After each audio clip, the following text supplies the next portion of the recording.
θα βρείτε ανατομικά υποαλλεργικά στρώματα. Fragils, οι πιο εξειδικευμένες προτάσεις και για εξοπλισμό.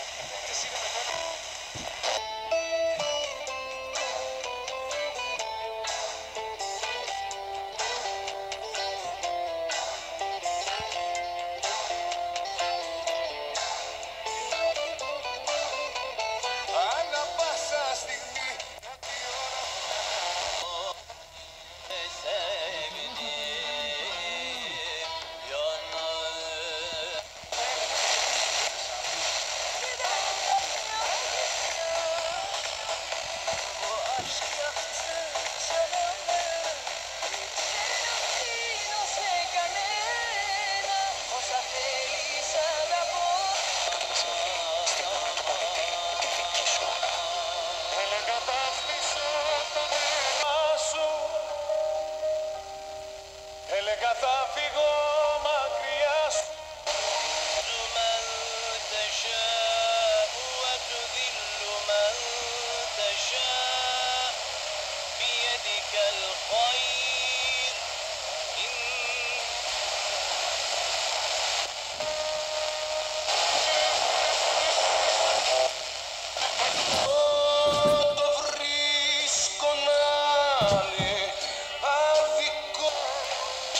Δεν πιστεύω ότι πουθενά άλλο θα έγινε αυτό.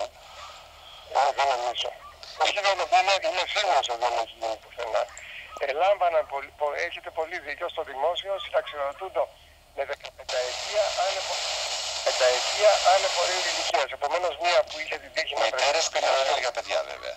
Βεβαίως, ναι. Μία που είχε την τύχη να βρεθεί στο δημόσιο από 18 ετών μπορούσε 33 ετών να συνταξιοδοτηθεί. Και γνωρίζω τέτοιες περιπτώσεις.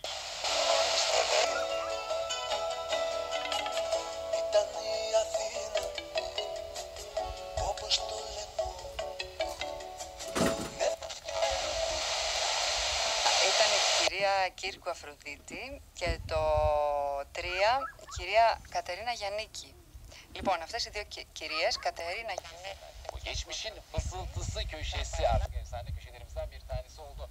Geçmişin fısıltısı köşemizde de her daim olduğu gibi 70'li yıllara gidiyoruz. Gene 70'li yıllara götürecek bizleri sevgili Eray. 1974 yılına gideceğiz. Malum